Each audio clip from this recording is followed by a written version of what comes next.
let's talk about some of these questions.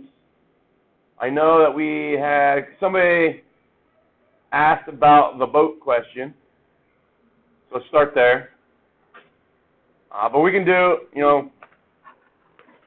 kind of put the entire period towards going over questions if we have them. If we don't, I've got a couple questions that come out of the notes that allow us to finish the notes.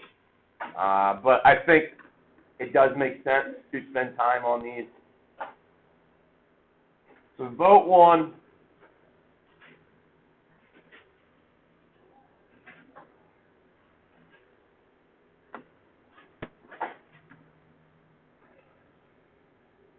And I apologize when I enlarge this. You're not going to be able to see everything, but I'll be able to scroll kind of back and forth and be able to read the question. So, it says two fishing boats depart a harbor at the same time, one traveling east, the other south. It says the eastbound travels at a speed 7 miles per hour faster than the southbound boat. After 7 hours, the boats are 91 miles apart. Find the speed of the southbound boat. Okay. So it says the eastbound boat travels at a speed 7 miles faster than a southbound boat. Do we know how fast the southbound boat is going? No. Okay. So that's the one that we're going to let be our variable. When they start talking about those types of things where you don't necessarily know anything about one object, but they then tell you something else, another object in reference to the one that you don't know, you let the one you don't know be your variable. That's the easiest thing to do. Okay? So like you said, you don't know the southbound. And there, going off of that statement, you could grab a seat in the hallway and I'll get set up here in a minute. You could allow the southbound to be R. I think that makes the most sense here. I'm just going to let it be R for rate. And then the eastbound one would be R plus 7, correct? Okay. Now, if you wanted this one to be R, and I'm just going to put this in, I'm going to erase this in a moment, but if I put that one to be R, wouldn't this one have to be R minus 7? So that's an option. It's just you've got to think a little bit backwards. I don't like doing that.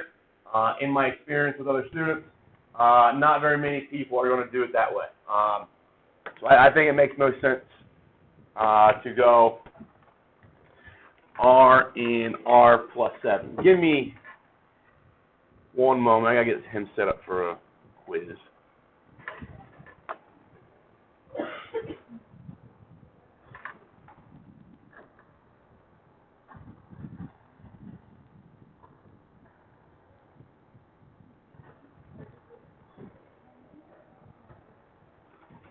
So what is the relationship between these two boats after 7 hours?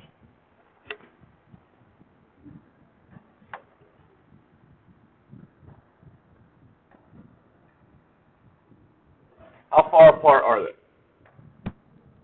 91 miles, right? Okay. So they're 91 miles apart. That should be that distance there, right? Okay. So let that be 91 miles.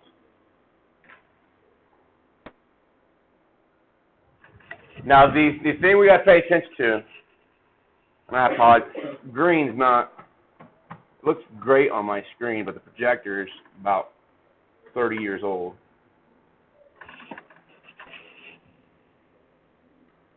All right, so 91 miles. We've got to remember that if those are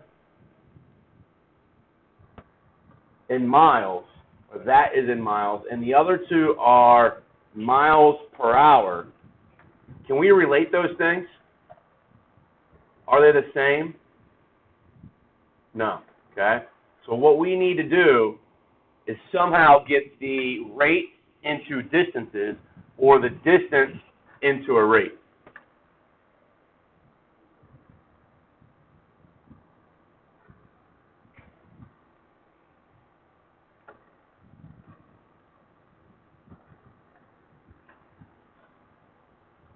I'm still fixing his quiz.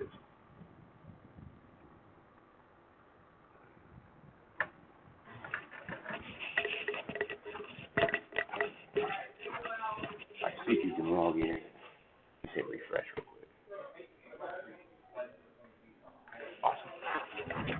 Okay.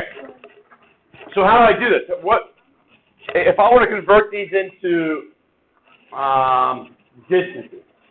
I want to convert that into a distance. What do I need to do to it? Think about this. We know distance is equal to rate times time, right? Is that a rate? Can I multiply it by a time that they have been traveling for? Okay? Now, if you, I would hold on. Okay? You can do that. That's fine. Okay? But if I do, I'm just going to kind of think ahead real quick. If I multiply that by 7, and come up here and multiply this by 7, so I get 7r plus 49, I'm going to have to, because of the fact that this is a right triangle, the relationship that binds them together is a squared plus b squared equals c squared, right?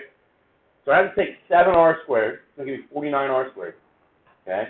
And I got to take 7r plus 49 and square that, and it's going to give me 49r squared, I think it's like 684r, and then, I don't know what 49 squared is, okay? It's something atrocious, okay? Like 2,400 something. I don't want to deal with numbers like that. 91 squared is like $8,000, okay? So I don't want to mess with numbers that large. When I do this, distance divided by time is equal to a rate. Does that make more sense in regards to saving myself a little bit of work, okay? And that means this number here, instead of multiplying these by 7, they're going to stay what they are. I'm going to divide this one by 7 hours, and that should give me 13, I believe.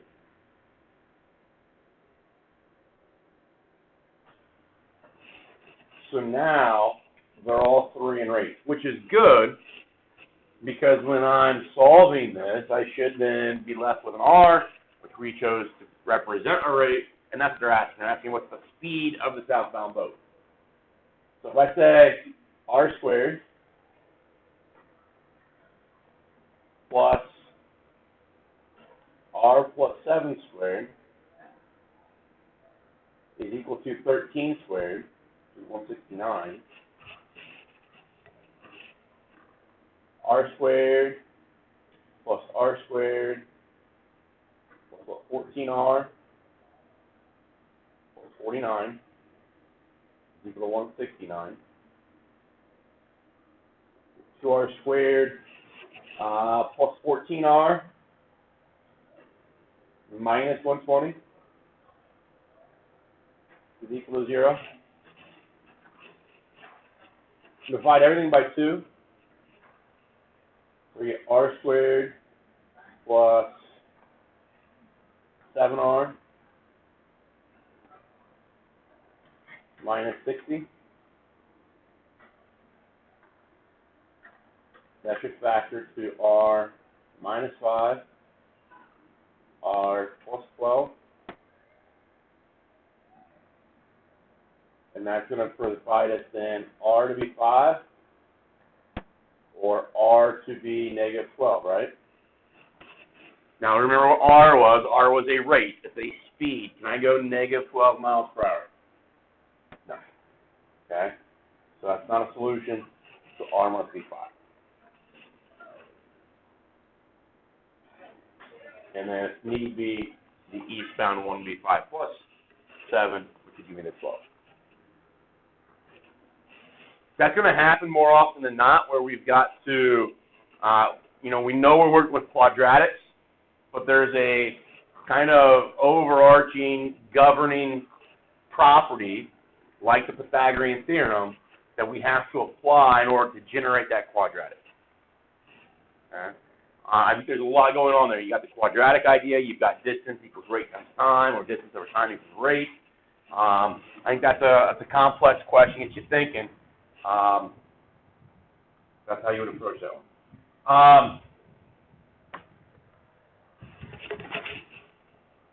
Is that okay? Yeah.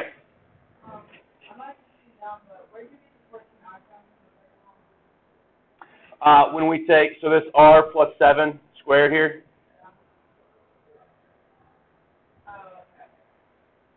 So that 14r is the O and I when I FOIL that out. And that's one thing that a lot of people will miss. We'll get the r squared plus 49. That's a common ACT question. They'll ask you to expand something in multiple choice. One of your multiple choices will be r squared plus 49, and a majority of people take the ACT select that. Another thing I want to talk about, which has been coming up in kind of individual discussions, is if we're at this stage right here. So I'm going to bring that down here and write 2r squared plus 14r minus 20 equals 0. And I'll look at that compared to 2r squared plus 14r minus 20. If I'm doing a comparison on the algebra that needs to take place with both of those, one of them is an equation, right? The other one's an expression. The one on the right is an expression. People have been asking, how do I know when I divide out that 2 from there,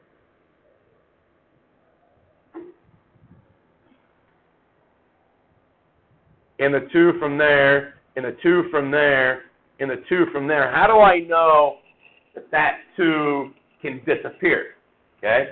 And here's the idea. What you're really doing, when you factor out that 2 from everything on the left-hand side, it's turning into this.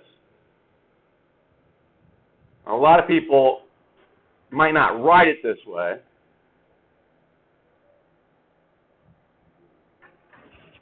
I put 20 here. It should be 120, but I don't care.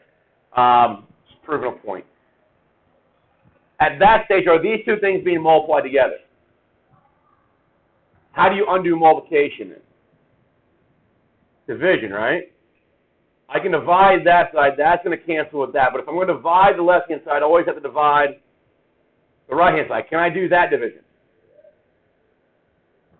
You can. You can take 0 and divide it by 2. Okay? And it gives me r squared plus 7r minus 10 is equal to 0. So that's the logic on why in an equation, when you have a GCF, that GCF kind of just vanishes after you divide everything by it. Does that make sense? On the right-hand side up there, I've got a GCF.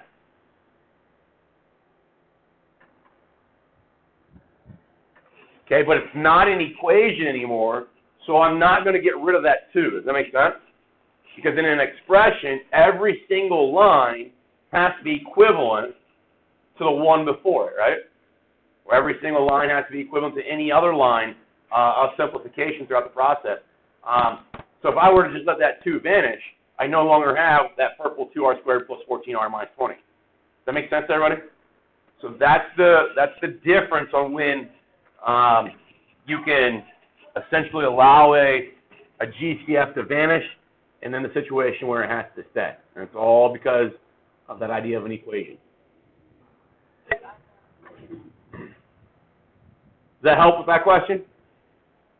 Okay. What other ones you want to do?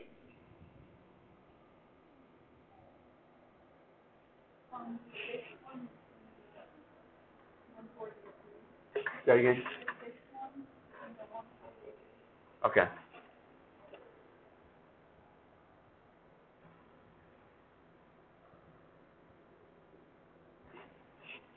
So Caitlin's already looking at these 5 questions, which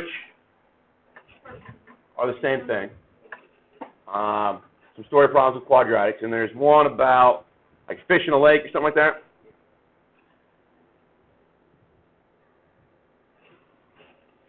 Now, if my memory serves me correctly, there might be a little bit of a, unless they've fixed it, we'll see. There might be an issue with the way this one was written. If you ever come across, it's WebAssign's pretty good in most instances. But if you ever come across something that doesn't make a lot of sense when you're putting your answers in, and you know you've done it right, but it's counting wrong, let me know. We can talk about it, and I can adjust scores if I need to. And again, I know it's kind of hard to see. Let's do that. It says the fish population in a certain lake rises and falls according to the formula. And that's a true thing, guys. Biologists will have models like this called logistics models that will show populations, and they can use them to predict populations and to make connections about, why are populations increasing, why are they decreasing. What they call them predator-prey models a lot of times. So that's like a legitimate thing. Okay, there are mathematical aspects to biology. So we got F, capital F, standing for fish, is equal to 8,000 times the quantity 28 plus 15t minus t squared. Okay, where F is the number of fish at a time t. T is measured in years since January 1st, 2009, when the fish population was first estimated. Okay, because on what date will the fish population again be the same as it was on January 1st, 2009? Okay. So here's the idea. This thing is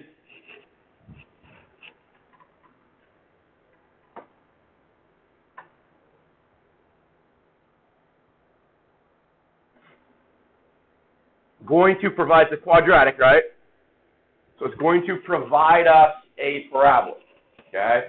And if we're looking for the amount that it was at 2009, that's time being what? 0.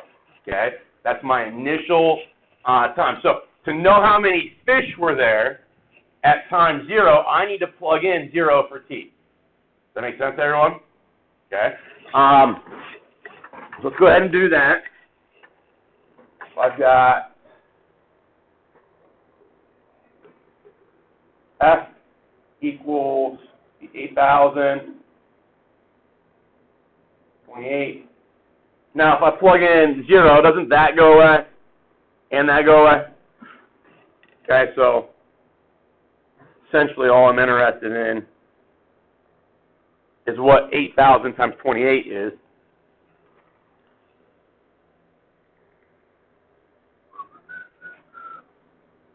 Let's see here. 8,000 times 28. 224,000.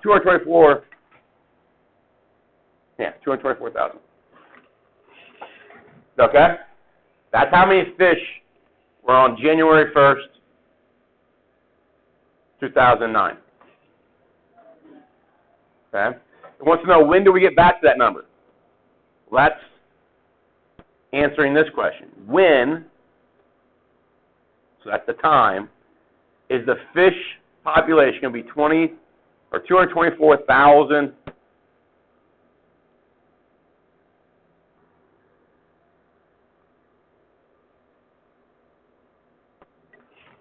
Does that make sense?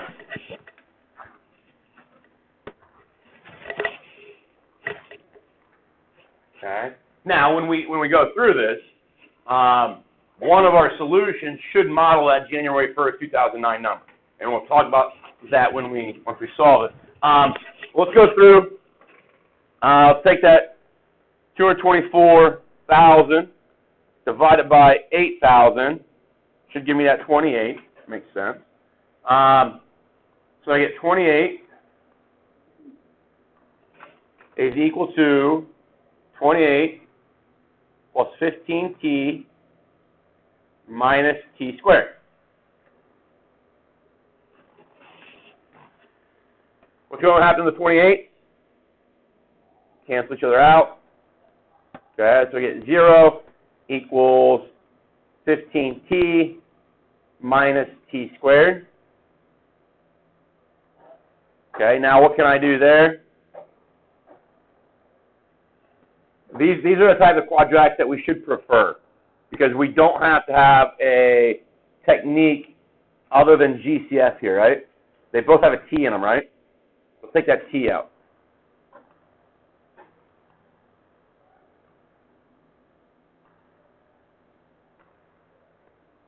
And then what we end up with is t is equal to 0. Remember, that's still a factor there.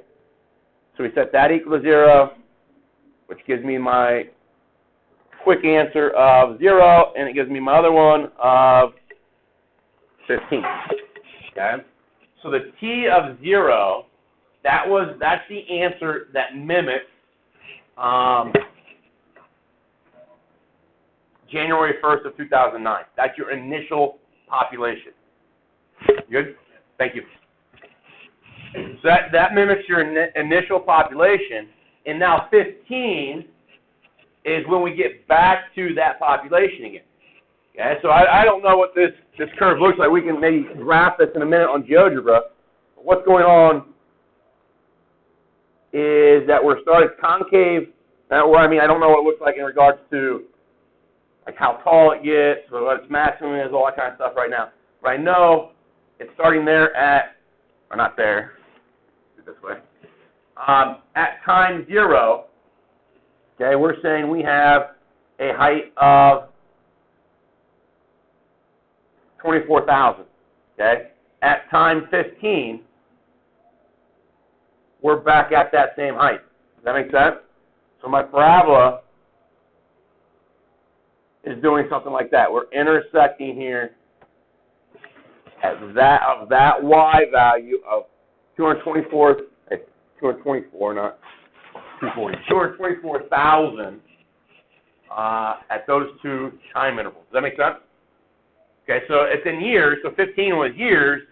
Well, years since January 1st would be, or January 1st, 2009, we would add 15 to 2009, right? And we get 2024. Okay? So January 1st of 2024. Since by what date will the fish in the lake have all died?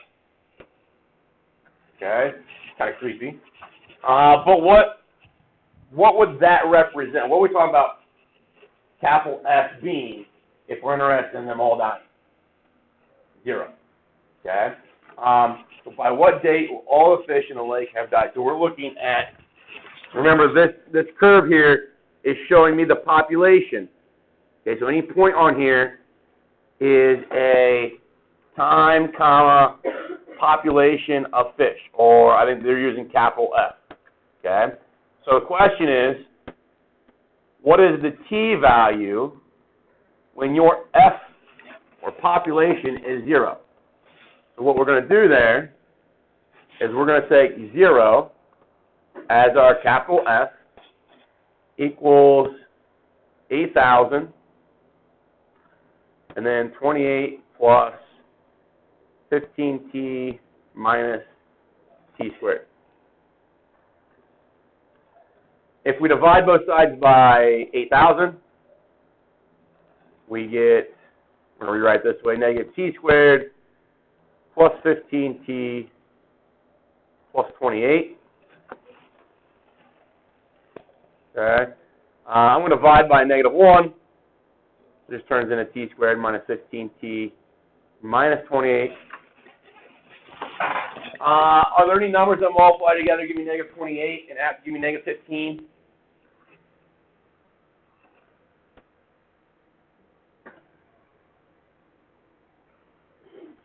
We are none, right? Okay, 7 and 4, 14 and 2, 28 and 1. So if there are none, what do we have to use here? Quadratic formula. So I'm going to go opposite of b, plus or minus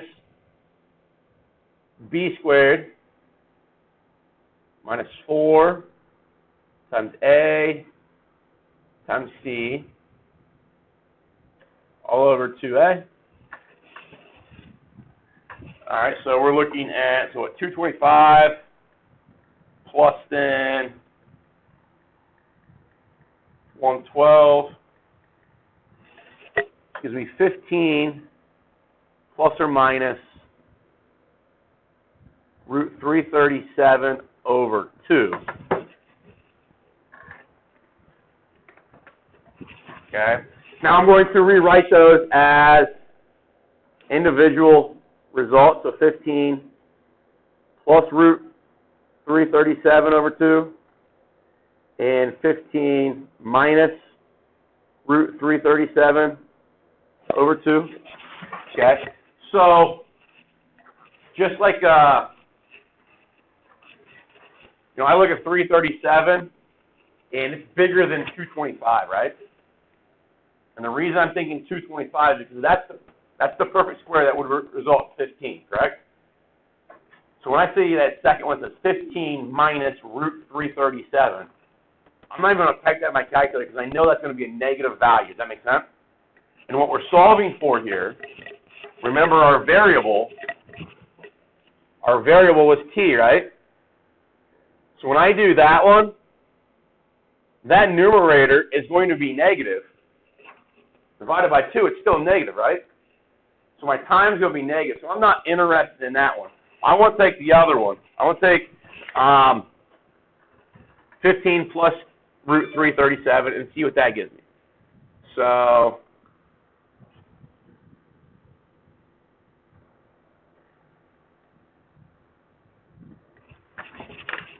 (15) plus square root 337. Divide that by 2.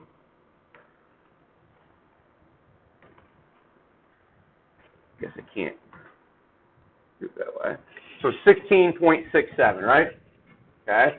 So 16.678. 16.678. Okay. We go back up here and it says, by what date will the fish in the lake have all died? Well, 16 tells me it's going to be 2009 plus 16 years, right? So I know I'm into 2025. But now we got to look at that October 1st number, okay? And this is how we get that October 1st number. And if I'm wrong, unless they fixed it, this might be where the issue arises from. This type of thing. So now I'm going to remove the 16 years from that number. And I get just the, because this is the 16th, I got 16 years, and this is the fraction into the 17th year. Does that make sense? So if I remove 16, it gives me that number right there.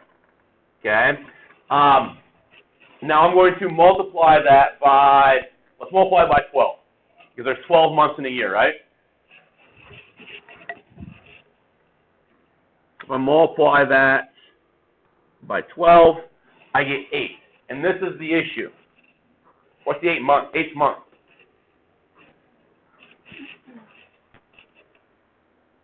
Yeah, okay, yeah. So so 8 months would be August, right? And the 0.14 then gets me into September. All right. Well, that's not the October 1 date, right? And I don't know if they are maybe doing. Let's see if we go, so if I just write this as 0.7 times 12, that still gets me into September, right? Okay. So I'm not 100% sure where the October 1st is coming from, but that's how you would figure that out. So I'm going to go back and give everybody points for the October 1st answer. But that's kind of the logic there. Does that make sense? And there's not a lot. I would say throughout the year, maybe 3 or 4 or 5 questions that are like that are an issue in regards to that. But we can get 2025, right? Okay. Web of Science is a little bit different. Math stuff, you remember, I was able to get back into the way the question is coded, and I can see how they wrote it. I can see the math that they were using to solve it and their logic. I can't do that with Web of Science. At least not very easily.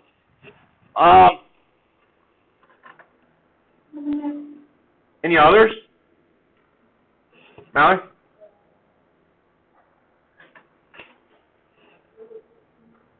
So we're going back to the 1-4 assignment.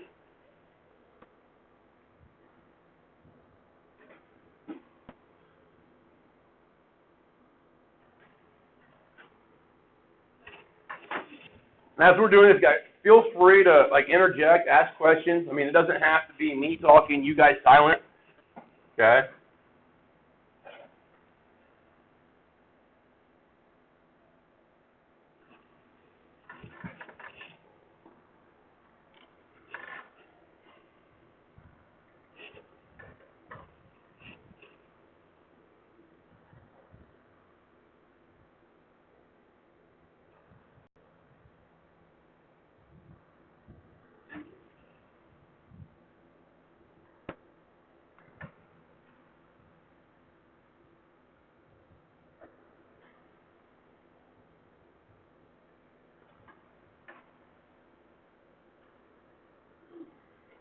All right, solve the equation for the indicated variable. Okay? Does anybody know what that equation is for, first of all? Area equals 2 pi r squared plus 2 pi r h. Would have been something we learned about April, May of your 9th or 10th grade year. Huh? Cylinder what? It is for a cylinder, but what is it for a cylinder? Surface area, okay? So 2 pi r squared is the two circles of a cylinder, and the 2 pi r h is that rectangle that if we were to cut the cylinder down the side and lay it flat, it'd be what we call the lateral area of our cylinder, okay? So we have seen this formula, we've worked this formula before, but now it's asking us to solve for r. Okay, so we're going to solve for r here.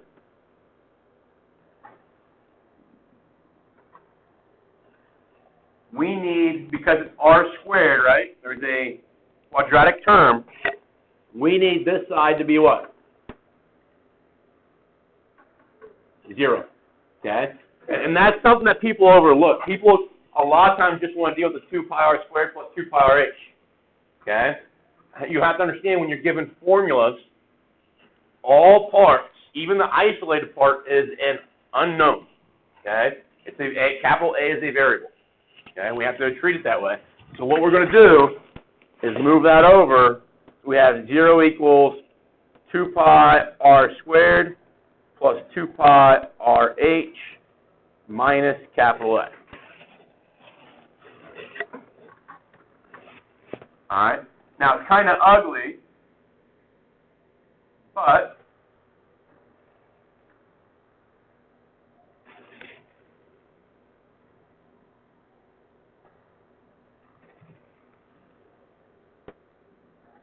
won't let me choose a highlighter. That's stupid. That right there, the 2 pi, that right there, the 2 pi h, and that right there are my A, B, and C terms. Okay, the r is the variable term, right?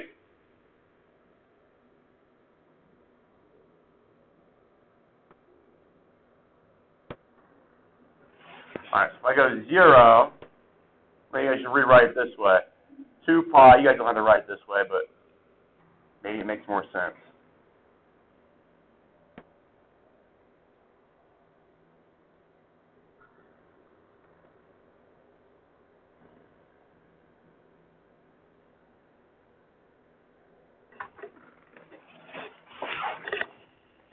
Now, we don't know what any of those things are, right? We don't know what H is, so we don't know what B is. Okay, I don't know what A is, so I don't know my C term. So I can't logically think, what are the two numbers I multiply together to give me capital A, and that give me 2 pi H, because we don't know what H is. Does that make sense? We don't know what A is. So if those techniques aren't going to work, what will always work? Quadratic formula, right?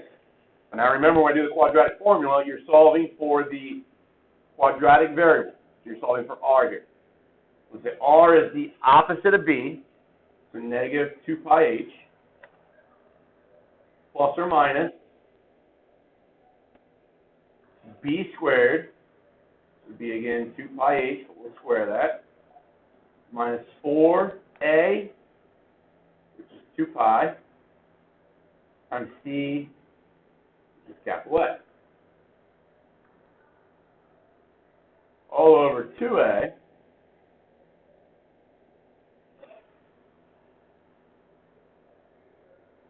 2 times 2 pi. So that's actually solving for. Now we're going to have to condense it, simplify a little bit. But any time that you're ever working with a cylinder and you know the surface area and you know the height, okay, you can always use that formula then on the right-hand side to solve for what the radius of that cylinder is. Now, whether you do that a lot, I wouldn't think, but it's an option. So now I've got negative 2 pi h plus or minus. Okay. Now we're going to go, it's going to be 4 pi squared h squared, right? 4 pi squared h squared. This is going to be, A was negative, right? So it's going to be plus then 4 or 8. My apologies. 8 A times pi.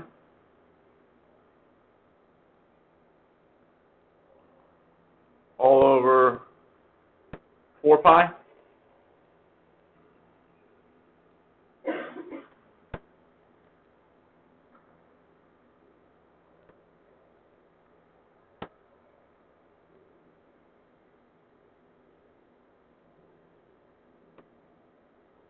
Now, can I simplify the inside of that radical? Does our algebra allow us to do that? If it was just 4 pi squared h squared, could I simplify that? Yes. Okay. But because there's a sum there, okay, you cannot simplify that. That's going to stay as it is. Okay. But can I take the 2 pi h that's out front and a 4 pi on the bottom, and can I mess with those? Yeah, they both have a 2 pi in them, right? So let's take that 2 pi out, take that 2 pi out, so now I'm left with negative h plus or minus 4 pi squared h squared plus 8a times pi. Yep. Say again?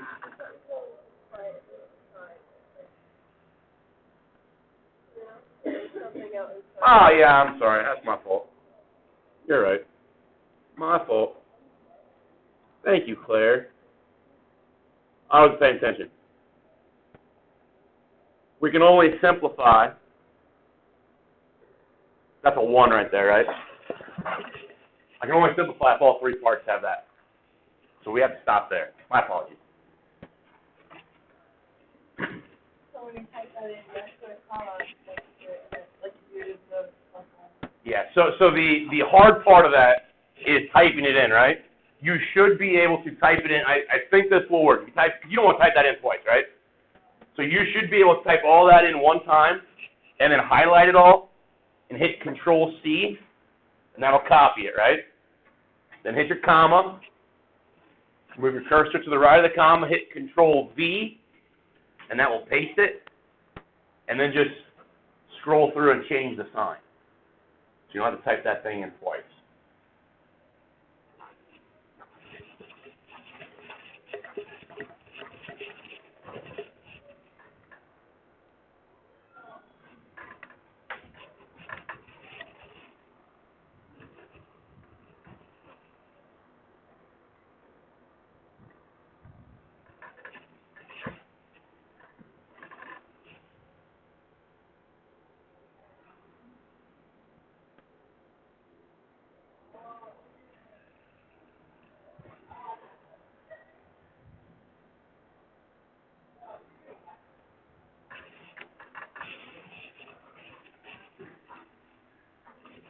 I'm thinking about this, guys. I'm thinking, even though I got this due tomorrow, right? I think I'm going to do this with all. I did a little bit of this last year with assignments, and I think it helped people. I'm going to make all your assignments due instead of at the beginning of class.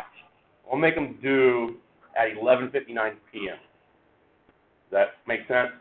And you're going to find out that that's what, like when you get to like a traditional college class, and they use online stuff like this, your assignments are everything that I've ever taken online, everything that I've taken more online classes than I have like traditional NC classes.